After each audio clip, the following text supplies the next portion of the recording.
Hello ನಮಸ್ತೆ, ನಾನು ನಿಮ್ಮ Akshita. Welcome to family logs. ಇವತ್ತಿನ ವಿಡಿಯೋ ಸ್ವಲ್ಪ ಡಿಫ್ರೆಂಟ್ ಆಗಿ a day in my life ಅಂತ ಹೇಳಬಹುದು. ಸಿಂಪಲ್ ಆದಂತಹ ದಿನ ಆದ್ರೂ ಸ್ವಲ್ಪ ಸ್ಪೆಷಲ್ ಅಂತ ಹೇಳಬಹುದು. ಇವತ್ತು ನಾವು ಹೊರಗಡೆ ಹೊರಟಿದ್ದೀವಿ. ಎಲ್ಲಿಗಂದರೆ ಇಸ್ಕಾನ್ ಟೆಂಪಲಿಗೆ ಹೋಗಿ ಬರುವ ಅಂತ ಹೇಳಿ ಹೊರಟಿದ್ದೀವಿ. ಇವಾಗ ಸೆಕೆ ಅಲ್ವಾ, ಹಾಗಾಗಿ ಸ್ವಲ್ಪ ಜಾಸ್ತಿ ಬಿಸಿಲಿರುವ ಕಡೆ ಹೋಗೋದು ಕೂಡ ಅಷ್ಟೊಂದು ಸರಿ ಹೋಗೋದಿಲ್ಲ. ಮತ್ತು ಯಾವಾಗಲೂ ಮಾಲ್ಸ್ ಹತ್ತೋದು ಕೂಡ ನಮ್ಮ ಮನೆಯಲ್ಲಿ ಯಾರಿಗೂ ಅಷ್ಟೊಂದು ಇಷ್ಟ ಆಗೋದಿಲ್ಲ. ನಮ್ಮ ಮನೆಯಲ್ಲಿ ಹೊರಗಡೆ ಹೋಗೋದು ಯಾರಿಗೂ ಅಷ್ಟೊಂದು ತುಂಬ ಇಷ್ಟ ಅಂತ ಏನೂ ಇಲ್ಲ.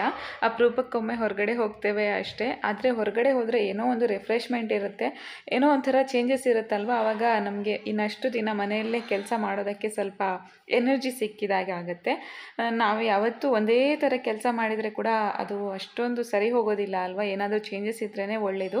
ಇವತ್ತು ಇನ್ನೊಂದು ಸ್ಪೆಷಲ್ ಅಂದರೆ ಮೆಟ್ರೋದಲ್ಲಿ ಹೋಗುವ ಅಂತ ಹೇಳಿ ಹೊರಟಿದ್ದೇವೆ. ನೋಡಿ, ನಮ್ಮ ಆರುಷ್ ಹೋಗಿ ಕುತ್ಕೊಂಡಾಗ ಒಂದು ಸ್ವಲ್ಪ ಹೊತ್ತು ಎಲ್ಲೆಲ್ಲ ಏನೆಲ್ಲ ಇದೆ ಅಂತ ಹೇಳಿ ಎಲ್ಲ ನೀಟಾಗಿ ಚೆಕ್ ಮಾಡ್ತಾ ಇದ್ದಾನೆ, ಸ್ಕ್ಯಾನ್ ಮಾಡ್ತಾ ಇದ್ದಾನೆ.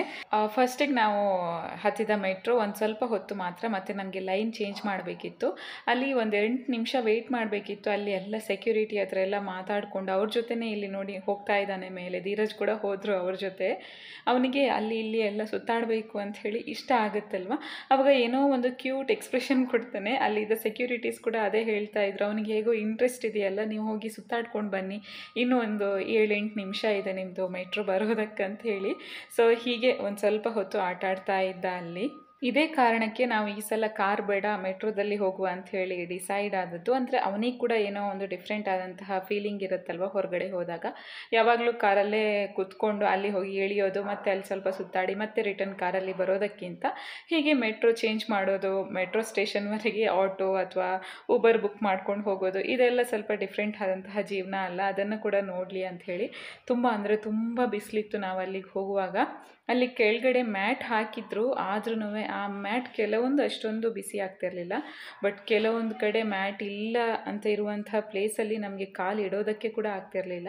ನಾವು ಕಾಲೆಲ್ಲ ತೊಳೆದಾಗಿತ್ತು. ಆದಮೇಲೆ ಆರುಷ್ ಮತ್ತೆ ನನಗೆ ಹೇಳ್ತಾ ಇದ್ದ, ನೀವು ಕೂಡ ತೊಳೆಯಿರಿ, ನಂದು ಆಲ್ರೆಡಿ ಒಮ್ಮೆ ಆಗಿತ್ತು. ಅವನಿಗೋಸ್ಕರ ಸೆಕೆಂಡ್ ಟೈಮ್ ಹಾಗೆ ಸ್ವಲ್ಪ ನೀರು ಹಾಕ್ಕೊಂಡೆ ಕಾಲಿಗೆ. ಅವನಿಗೆ ತುಂಬ ಖುಷಿ ಆಯಿತು. ಅಲ್ಲಿ ಹೋಗಿ ಕಾಲಿಗೆ ನೀರು ಹಾಕುವಾಗ ತುಂಬ ಕೋಲ್ಡ್ ಆಗ್ತಾ ಇತ್ತಲ್ವ. ಅಂದರೆ ಬಿಸಿಲಲ್ಲಿ ನಾವು ಹೋದದ್ದು ಅವ್ನು ನಡೀಲಿಲ್ಲ, ಆದ್ರೂ ಏನೋ ಒಂಥರ ಬಿಸಿ ಬಿಸಿ ಇರುತ್ತಲ್ವ ವೆದರ್. ಅಲ್ಲಿಂದ ಹೋಗಿ ಕಾಲಿಗೆ ನೀರು ಹಾಕುವಾಗ ತುಂಬ ಆರಾಮಾಗಿ ಆಯಿತು ಅನಿಸುತ್ತೆ.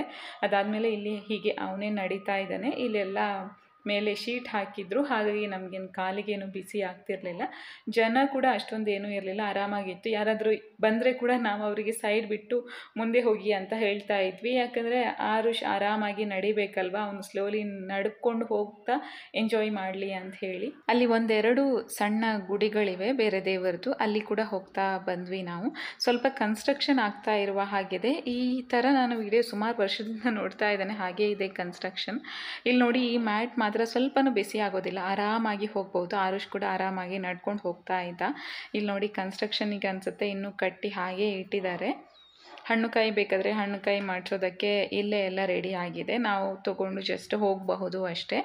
ನಾವು ಹೋಗುವಾಗ ಕೂಡ ಆಲ್ಮೋಸ್ಟ್ 11:30-12 ಆಗ್ತಾ ಬಂದಿದೆ. ಹಾಗಾಗಿ ಕಾಲು ಇಡೋದಕ್ಕೆ ಆಗ್ತಿರಲಿಲ್ಲ. ಎಲ್ಲಿ ಮ್ಯಾಟ್ ಇಲ್ಲ ನೋಡಿ, ಅಲ್ಲಿ ನಡೆಯೋದಕ್ಕೆ ಸಾಧ್ಯನೇ ಆಗ್ತಿರಲಿಲ್ಲ, ಅಷ್ಟು ಬಿಸಿಯಾಗಿತ್ತು. ಅಂದರೆ ಕೆಲವೊಂದು ಕಡೆ ಮ್ಯಾಟ್ ಇದ್ರೂ ಕೆಲವೊಂದು ಮ್ಯಾಟ್ ಸ್ವಲ್ಪ ಬಿಸಿಯಾಗಿತ್ತು. ಇದೊಂದು ದೇವ್ರದ್ದು ಸಣ್ಣ ಗುಡಿ ಇತ್ತು, ಅಲ್ಲಿ ನಾನು ದೂರದಲ್ಲಿ ನಿಂತ್ಕೊಂಡು ಸಣ್ಣ ಕ್ಲಿಪ್ಪನ್ನು ಕ್ಯಾಪ್ಚರ್ ಮಾಡಿದೆ. ಮತ್ತು ಜಾಸ್ತಿ ಹತ್ತಿರ ಹೋಗಿ ಕ್ಯಾಪ್ಚರ್ ಮಾಡೋದಕ್ಕೆ ಹೋಗಲಿಲ್ಲ. ಅಲ್ಲಿಂದ ಬರುವಾಗ ಆರುಷ್ ಹಾಗೆ ನಡ್ಕೊಂಡು ಬಂದ, ತುಂಬ ಬಿಸಿ ಇತ್ತು, ಅವನಿಗೆ ತುಂಬ ಬಿಸಿ ಆಗಿತ್ತು. ಅದಾದಮೇಲೆ ನಾವಲ್ಲಿ ಆ್ಯಕ್ಚುಲ್ ದೇವಸ್ಥಾನ ಇದೆ ಅಲ್ವಾ, ಅದರ ಒಳಗೆ ಹೋಗಿ ಅಲ್ಲಿ ಕ್ಯಾಪ್ಚರ್ ಎಲ್ಲ ಮಾಡೋದಕ್ಕಿರಲಿಲ್ಲ, ಅಂದರೆ ಕ್ಯಾಮರಾ ಎಲ್ಲ ಯೂಸ್ ಮಾಡೋದಕ್ಕಿರಲಿಲ್ಲ. ಹಾಗಾಗಿ ನಾನು ಕೂಡ ಜಾಸ್ತಿ ಕ್ಯಾಪ್ಚರ್ ಮಾಡೋದಕ್ಕೆ ಹೋಗಲಿಲ್ಲ. ಅಲ್ಲಿ ನಿಜ ಹೇಳಬೇಕಂದ್ರೆ ದೇವಸ್ಥಾನದ ಹತ್ರ ಎಲ್ಲ ಹೋಗಿ ನಮಗೆ ಕೂಡ ಅಷ್ಟೊಂದು ಸಮಾಧಾನ ಆಗೋದಿಲ್ಲ ಅಲ್ಲ, ಫೋಟೋ ವಿಡಿಯೋ ಎಲ್ಲ ತೆಗಿತಾ ಕೂತ್ಕೊಳ್ಳಿಕ್ಕೆ. ಅದಲ್ಲದೆ ಅಲ್ಲಿ ಪರ್ಮಿಷನ್ ಕೂಡ ಇರಲಿಲ್ಲ ತೆಗಿಯೋದಕ್ಕೆ. ಅಲ್ಲಿ ಸ್ವಲ್ಪ ಹೊತ್ತು ಕೂತ್ಕೊಂಡು ಒಂದು ಸ್ವಲ್ಪ ಹೊತ್ತು ಹಾಗೆ ದೇವರ ದರ್ಶನ ಎಲ್ಲ ಮಾಡಿ ಆರಾಮಾಗಿದ್ದು. ಅಲ್ಲಿ ಕೆಲವೊಂದು ಬುಕ್ಸನ್ನು ಕೂಡ ಸೇಲ್ ಮಾಡ್ತಾಯಿದ್ರು, ಅದನ್ನೆಲ್ಲ ಸ್ವಲ್ಪ ಚೆಕ್ ಮಾಡಿ ಮತ್ತೆ ಹೊರಟು ಬಂದ್ವಿ. ಇಲ್ಲಿ ಸ್ವಲ್ಪ ಅಂಗಡಿ ಥರ ಸ್ಟಾಲ್ಸ್ ಎಲ್ಲ ಇದ್ವು. ಅಲ್ಲಿ ನಾನು ಫಸ್ಟಿಗೆ ಸ್ವಲ್ಪ ಕ್ಯಾಪ್ಚರ್ ಮಾಡಿದೆ. ಅದಾದಮೇಲೆ ಅವ್ರು ಹೇಳಿದರು ಇಲ್ಲಿ ಕೂಡ ಕ್ಯಾಪ್ಚರ್ ಮಾಡೋದಕ್ಕಿಲ್ಲ ಅಂತ ಹೇಳಿ, ಮತ್ತು ಅಲ್ಲಿಗೆ ಸ್ಟಾಪ್ ಮಾಡಿಬಿಟ್ಟೆ. ಫುಡ್ ಇದೆ, ಜೊತೆಗೆ ಮಕ್ಕಳಿಗೆ ಅಥವಾ ನಮಗೆ ಕೂಡ ಅನಿಸುತ್ತೆ ಬಟ್ಟೆಗಳಿವೆ, ಅದಾದಮೇಲೆ ಬುಕ್ಸ್ ಇವೆ, ಮಕ್ಕಳದ್ದು ಕೆಲವೊಂದು ಟಾಯ್ಸ್ ಇದೆ, ಆ ಥರ ಎಲ್ಲ ಸಣ್ಣ ಪುಟ್ಟ ಥಿಂಗ್ಸ್ ತುಂಬ ಅಂಗಡಿಗಳಿವೆ.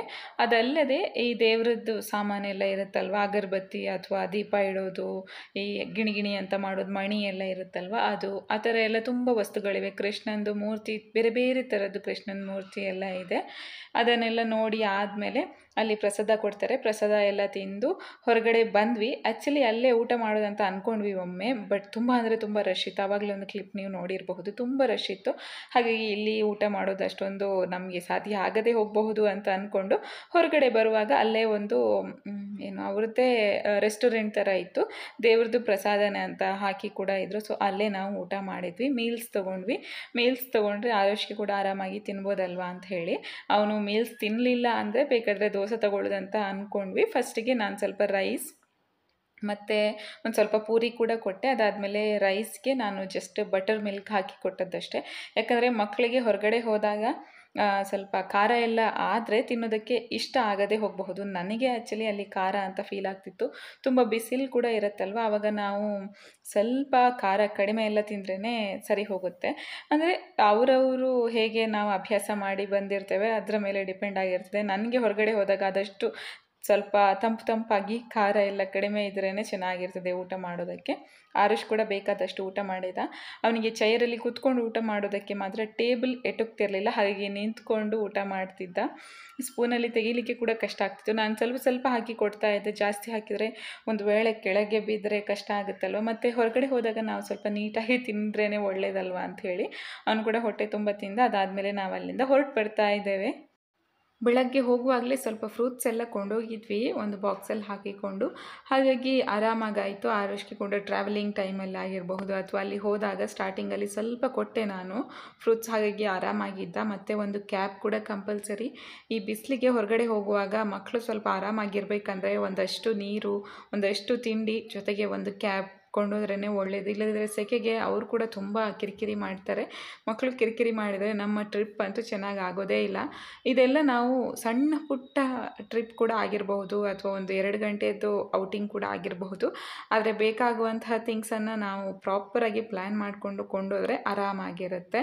ಮತ್ತೆ ಮೆಟ್ರೋ ಸ್ಟೇಷನಿಗೆ ಬಂದ್ವಿ. ಇನ್ನು ಮನೆ ಕಡೆ ನಾವು ಹೊರಡಬೇಕು. ನಮ್ಮ ಆರುಷ್ಗೆ ಇಲ್ಲಿ ಬಂದಾಗ ಸ್ವಲ್ಪ ತಂಪಾಗಿ ಆಯಿತು ಅನಿಸುತ್ತೆ. ಆರಾಮಾಗಿ ನಡ್ಕೊಂಡು ಹೋಗ್ತಾ ಇದ್ದ.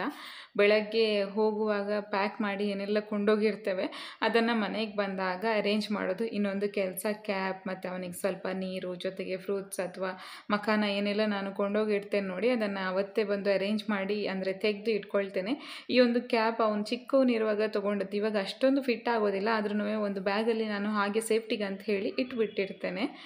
ಇದು 3-4 ಬ್ಯಾಗಲ್ಲಿ 3-4 ಕ್ಯಾಪ್ ಇದ್ದೇ ಇರುತ್ತೆ. ನಾವು ಹೊರಗಡೆ ಹೋಗುವಾಗ ಯಾವ ಒಂದು ಬ್ಯಾಗ್ ಕೊಂಡೋದ್ರೆ ಕೂಡ ಒಂದು ಕ್ಯಾಪ್ ಇರುತ್ತೆ ಅದರಲ್ಲಿ, ಸೇಫ್ಟಿಗೆ ಆಗುತ್ತೆ ಅಂತ ಹೇಳಿ ಹಾಗೆ ಇಟ್ಟಿರ್ತೇನೆ. ಮತ್ತು ಸ್ವಲ್ಪ ಕೇಬಲ್ ಆಗಿರಬಹುದು, ಪವರ್ ಬ್ಯಾಂಕ್, ಕೆಲವೊಮ್ಮೆ ಮೊಬೈಲ್ ಚಾರ್ಜಿಂಗ್ ಕೂಡ ಇಲ್ಲದಿದ್ದರೆ ಪ್ರಾಬ್ಲಮ್. ಇದೆಲ್ಲ ಮೈನರ್ ಥಿಂಗ್ಸ್, ಆದರೆ ಪ್ರಾಪರಾಗಿ ಪ್ಲ್ಯಾನ್ ಮಾಡಿ ಕೊಂಡೋಗ್ಬೇಕಷ್ಟೇ. ಮತ್ತೊಂದು ಸ್ಯಾನಿಟೈಸರ್, ಹೊರಗಡೆ ಹೋದಾಗ ಸ್ಯಾನಿಟೈಸರ್ ಕೂಡ ಯೂಸ್ ಮಾಡೋದು ತುಂಬ ಮುಖ್ಯ. ಮಾಸ್ಕ್ ಆಗಿರಬಹುದು, ಸ್ಯಾನಿಟೈಸರ್, ಟಿಶ್ಯೂ ಪೇಪರ್, ಇವೆಲ್ಲ ಮಕ್ಕಳಿರುವಾಗ ತುಂಬ ಮುಖ್ಯ, ಬೇಕೇ ಬೇಕಾಗುತ್ತೆ. ಡೈಪರ್ ಅಂತ ಆರುಷ್ಗೆ ಇವಾಗ ಅಗತ್ಯನೇ ಇಲ್ಲ, ಹೊರಗಡೆ ಹೋಗುವಾಗ ಮಾತ್ರ ಬೇಕಾಗ್ತದೆ, ಮನೆಯಲ್ಲಿ ಹಾಕೋದಿಲ್ಲ. ಡೇ ಟೈಮಲ್ಲಿ ಮನೇಲಿರುವಾಗ ಹಾಕೋದೇ ಇಲ್ಲ, ತುಂಬ ಕಡಿಮೆ. ಮತ್ತು ಅಂದರೆ ಮೊದಲು ಕೂಡ ನಾನು ಜಾಸ್ತಿ ಹಾಕ್ತಿರಲಿಲ್ಲ, ಇವಾಗಂತೂ ಅಗತ್ಯ ಇಲ್ಲ. ರಾತ್ರಿ ಕೂಡ ಮಲಗುವಾಗ ಹಾಕೋದು ಕಂಪ್ಲೀಟಾಗಿ ಸ್ಟಾಪ್ ಮಾಡಿದ್ದೇನೆ, ಸುಮಾರು ದಿನಗಳಾಯಿತು. ಇನ್ನು ನೋಡಬೇಕು ಇದನ್ನು ಹೇಗೆ ಕಂಟಿನ್ಯೂ ಮಾಡ್ತಾನೆ ಅಂತ ಹೇಳಿ. ಇದನ್ನೆಲ್ಲ ಇವಾಗ ತೆಗೆದು ಅರೇಂಜ್ ಮಾಡಿ ಇಟ್ಕೊಳ್ತಾ ಇದ್ದಾನೆ. ಅಲ್ಲಿ ನಾನು ಬುಕ್ಸ್ ಎಲ್ಲ ಇದ್ವು ಅಂತ ಹೇಳಿದೆ ಅಲ್ವಾ, ಸೊ ಆರುಷ್ಗೆ 2 ಸ್ಟೋರಿ ಬುಕ್ಸ್ ತೊಗೊಂಡ್ವಿ. ಇದಕ್ಕೆ ಒಂದು ಬುಕ್ಕಿಗೆ ಅರೌಂಡ್ 70 ಅಂತ ಹೇಳಿದರು, ನಾವು 2 ತೊಗೊಂಡ್ವಿ. ಇದರದ್ದು ಸೆಟ್ ಕೂಡ ಇತ್ತು, ಅರೌಂಡ್ 10 ಬುಕ್ಸ್ ಅನಿಸುತ್ತೆ. 10 ಬುಕ್ಸಿಗೆ 300 ಏನೋ ಹೇಳಿದರು, ಆದರೆ ನಾವು 2 ಬುಕ್ ಮಾತ್ರ ತೊಗೊಂಡ್ವಿ. ಹಾಗೆ ಒಂದು ಭಗವದ್ಗೀತಾ ಕೂಡ ತೊಗೊಂಡ್ವಿ. ಆ್ಯಕ್ಚುಲಿ ಇಲ್ಲಿ ನಮ್ಮ ಮನೆಯಲ್ಲಿ ಇರಲಿಲ್ಲ ಗೀತಾ, ಹಾಗಾಗಿ ಒಂದು ತೊಗೊಂಡ್ವಿ. ಯಾವತ್ತಿಗಾದರೂ ಯೂಸ್ ಆಗುತ್ತಲ್ವ, ಇನ್ನು ಆರುಷ್ಗೆ ಕೂಡ ಬೇಕಲ್ವ ಅಂತ ಹೇಳಿ ಇವತ್ತೇ ತೊಗೊಂಡು ಬಂದ್ವಿ. ಮೊದಲೇ ಸುಮಾರು ದಿನದಿಂದ ಯೋಚನೆ ಮಾಡ್ತಾ ಇದ್ವಿ ತೊಗೋಬೇಕು ಅಂಥೇಳಿ, ಇವತ್ತು ಅಲ್ಲಿ ಸಿಕ್ತು, ಹಾಗಾಗಿ ತೊಗೊಂಡ್ವಿ. ನಾವು ಆ್ಯಕ್ಚುಲಿ ಆನ್ಲೈನಲ್ಲಿ ಕೂಡ ಚೆಕ್ ಮಾಡ್ತಾ ಇದ್ವಿ, ಅಮೆಝಾನಲ್ಲಿ ಕೂಡ ತುಂಬ ನೋಡ್ತಾ ಇದ್ವಿ, ಮತ್ತು ಹೀಗೆ ಹೀಗೆ ಇವತ್ತು ಹೊರಗಡೆ ಹೋಗಿದ್ದಾಗ ಅಲ್ಲೇ ಆಫ್ಲೈನಲ್ಲಿ ತೊಗೊಂಡು ಬಂದ್ವಿ. ಅಲ್ಲಿ ಬಟ್ಟೆಗಳು ಕೂಡ ತುಂಬ ಇದ್ವು, ಟ್ರೆಡಿಷ್ನಲ್ ವೇರ್ ಥರ. ಮಕ್ಳಿಗೆ ಕೂಡ ತುಂಬ ವೆರೈಟೀಸ್ ಇದ್ವು. ನಮ್ಮ ಆರುಷ್ಗೆ ನಾನು ಈ ಥರದ್ದೊಂದು ಕಾಟನ್ ಬಟ್ಟೆ ತೊಗೊಂಡೆ, ಶರ್ಟ್ ಮಾತ್ರ. ಕುರ್ತದ ಥರ ಬರುತ್ತೆ, 130 ರುಪೀಸ್. ಬೇರೆ ಬೇರೆ ಥರ ತುಂಬ ಕಲೆಕ್ಷನ್ಸ್ ಇದ್ವು. ಆದರೆ ನನಗೆ ಸಿಂಪಲಾಗಿ ಕಾಟನ್ ಶರ್ಟ್ ಬೇಕು ಅಂತ ಇತ್ತು, ಸೊ ಅದನ್ನು ತೊಗೊಂಡು ಬಂದೆ. ಇದು ಇವತ್ತು ನಾವಲ್ಲಿ ತೊಗೊಂಡಿರುವಂತಹ ಬುಕ್ಸ್, ಒಂದು ಭಗವದ್ಗೀತಾ ಮತ್ತು 2 ಸ್ಟೋರಿ ಬುಕ್. ಅದು ಆರುಷ್ಕ್ ಅಂತ ಹೇಳಿ ತೊಗೊಂಡದ್ದು ಸ್ಪೆಸಿಫಿಕ್ ಆಗಿ. ಮತ್ತು ಮಹಾಭಾರತ ಮತ್ತು ರಾಮಾಯಣ ಆಲ್ರೆಡಿ ನಮ್ಮ ಮನೇಲಿತ್ತು, ಅದನ್ನು ಜಸ್ಟ್ ನಿಮಗೆ ತೋರಿಸ್ತಿದ್ದೇನೆ ಅಷ್ಟೇ. ಸೊ 3 ಬುಕ್ ಎಕ್ಸ್ಟ್ರಾ ಕಲೆಕ್ಷನ್ ಆಯಿತು ಇವತ್ತಿಗೆ. ಆರುಷ್ಗೆ ಇನ್ನು ಸ್ಟೋರಿ ಬುಕ್ಸ್ ಹೇಗೆ ಇಷ್ಟ ಆಗ್ತದೆ ಇಲ್ವಾ ಅಂತ ನೋಡಬೇಕು. ಮತ್ತು ಭಗವದ್ಗೀತಾ ಕೂಡ ಎಲ್ಲರೂ ಟೈಮ್ ಸಿಕ್ಕಾಗ ಮನೇಲಿ ಎಲ್ಲರೂ ಓದಬೇಕು ಅಂತ ಪ್ಲ್ಯಾನ್ ಮಾಡ್ಕೊಂಡಿದ್ವಿ, ಮೊದಲಿಂದನೂ ಅಂದ್ಕೊಳ್ತಿದ್ವಿ. ಸೊ ಇವತ್ತು ದಿನ ಬಂತು ತೊಗೊಂಡ್ವಿ. ಇನ್ನು ನೋಡಬೇಕು ಹೇಗೆ ಫಾಲೋ ಮಾಡ್ತೀವಿ ಅಂತ ಹೇಳಿ. ಆ್ಯಕ್ಚುಲಿ ನಾಳೆ ಯುಗಾದಿ ಇದೆ, ಬರುವಾಗ ಲೇಟ್ ಆಯಿತು, ಜೊತೆಗೆ ಸ್ವಲ್ಪ ಸುಸ್ತಾಗಿದೆ. ಹಾಗೆ ಹೊರಗಡೆ ಹೋಗಿ ಮತ್ತೆ ವಸ್ತುಗಳನ್ನು ತೊಗೊಂಡು ಬರೋದು ಬೇಡ ಅಂತ ಹೇಳಿ ಇವತ್ತೇ ಏನಾದರೂ ಸ್ವಲ್ಪ ಬೇಕಾದಂತಹ ವಸ್ತುಗಳನ್ನು ಆರ್ಡರ್ ಮಾಡಿ ಇಟ್ಕೊಂಡೆ ನಾನು. ಬೆಳಗ್ಗೆ ಹೇಗಿದ್ದರೂ ಕೆಲವೊಂದು ವಸ್ತುಗಳಿಗಾದರೂ ಹೊರಗಡೆ ಹೋಗಬೇಕು. ಇವು ಜಸ್ಟ್ ಸ್ವಲ್ಪ ಹೂವು ತೊಗೊಂಡೆ, ಸ್ವಲ್ಪ ಡೆಕೋರೇಷನ್ ಮಾಡೋದಕ್ಕಂತ ಹೇಳಿ. ಬೇರೆ ಏನಾದರೂ ಸಾಧ್ಯ ಆದರೆ ನಾಳೆ ಬೆಳಗ್ಗೆ ಟೈಮ್ ಸಿಕ್ಕಿದ್ರೆ ಹೊರಗಡೆ ಹೋಗಿ ಬೇರೆ ವಸ್ತುಗಳನ್ನ ತೊಗೊಂಡು ಬರ್ಬೋದು ಅಂತ ಹೇಳಿ. ಈ ಕಹಿಬೇವಿದ್ದು ನನಗೆ ಅದರದ್ದು ಹೂವು ಕೂಡ ಬೇಕಿತ್ತು. ಇದು ತೋರಿಸುವಾಗ ಎಲೆ ಮತ್ತು ಹೂವು ಜೊತೆ ಸೇರಿಸಿ ಅಂತ ಹೇಳಿದರು, ಆದರೆ ಅದರಲ್ಲಿ ಹೂವೇ ಇರಲಿಲ್ಲ. ನಾನು ಹುಡುಕಬೇಕಾಗಿ ಬಂತು ಎಲ್ಲಿದೆ ಹೂವು. ಆದರೆ ಇದ್ದದ್ದಷ್ಟಾದರೂ ತೆಗೆದು ಸಪ್ರೇಟ್ ಮಾಡಿ ವಾಶ್ ಮಾಡಿ ಇಟ್ಕೊಳ್ಳುವ ಅಂತ ಹೇಳಿ ಇಲ್ಲಿ ತೆಗಿತಾ ಇದ್ದೇನೆ. ಸ್ವಲ್ಪ ಆದರೂ ಸಿಕ್ಕಿದರೆ ಸಾಕು, ಬೆಳಗ್ಗೆ ಇನ್ನೂ ಬೇಕಂದರೆ ಹೊರಗಡೆ ಹೋಗಿ ತೊಗೊಂಡು ಬರುವ ಅಂತ ಹೇಳಿ. ಆದರೆ ಸಿಗ್ತಾನೆ ಇರಲಿಲ್ಲ, ಒಂದು ಸ್ವಲ್ಪ ಲಿಮಿಟೆಡ್ ಸಿಕ್ತು ನನಗೆ ಹೂವು. ಸಪ್ರೇಟಾಗಿ ಹೂವು ಕೂಡ ಇತ್ತು ಆನ್ಲೈನಲ್ಲಿ. ಅಂದರೆ ನಾನು ಇದನ್ನು ಬಿಗ್ ಬಾಸ್ಕೆಟಲ್ಲಿ ಆರ್ಡರ್ ಮಾಡಿರೋದು. ಅರೌಂಡ್ 20 ಗ್ರಾಮ್ಸಿಗೆ 79 ರುಪೀಸ್ ಏನೋ ಹಾಗೆ ಇತ್ತು ಬರೀ ಹೂವು. ಆದರೆ ನನಗೆ ಎಲೆ ಕೂಡ ಬೇಕಲ್ವ, ಸೊ ಒಟ್ಟಿಗೆ ಇದ್ರೇ ಚೆನ್ನಾಗಿರುತ್ತೆ ಅಂತ ಹೇಳಿ ಇದನ್ನು ಆರ್ಡರ್ ಮಾಡಿಕೊಂಡೆ. ಆದರೆ ಹೂವು ತುಂಬ ಕಡಿಮೆ ಇತ್ತು, ಎಲೆ ಮಾತ್ರ ತುಂಬ ಜಾಸ್ತಿ ಇದೆ. ಈ ವರ್ಷದ ಯುಗಾದಿ ನಮಗೆ ತುಂಬ ಸ್ಪೆಷಲ್ ಆಗಿ ಆಯಿತು. ಅದ್ರದ್ದು ವಿಡಿಯೋ ಕೂಡ ಆಲ್ರೆಡಿ ಕ್ಯಾಪ್ಚರ್ ಇದೆ, ಅಂದರೆ ಯುಗಾದಿ ಮುಗ್ದಿದೆ ನಾನು ಈ ವಿಡಿಯೋನ ಎಡಿಟ್ ಮಾಡುವಾಗ. ಸೊ ನೆಕ್ಸ್ಟ್ ವಿಡಿಯೋನ ಕೂಡ ನೀವು ಮಿಸ್ ಮಾಡದೆ ನೋಡಬೇಕು. ಈ ವಿಡಿಯೋನ ನೋಡಿದ ಮೇಲೆ ಅದು ತುಂಬಾ ಡಿಫ್ರೆಂಟ್ ಆದಂತಹ ಒಂದು ಯುಗಾದಿ ಸೆಲೆಬ್ರೇಷನ್ ಅಂತ ಹೇಳಬಹುದು ನಮ್ಮದು. ಇದನ್ನು ನಾನು ಅರೇಂಜ್ ಎಲ್ಲ ಮಾಡಿ ಆದಮೇಲೆ ಒಂದು ಪ್ಯಾಕೆಟ್ ಹಾಲಿತ್ತು, ಅದು ಕೂಡ ಇವತ್ತು ಎಕ್ಸ್ಪೈರಿ ಆಗ್ತಾ ಇದೆ. ಹಾಗಾಗಿ ಅದನ್ನೊಂದು ಬಿಸಿ ಮಾಡ್ಕೊಳ್ತಾ ಇದ್ದೇನೆ.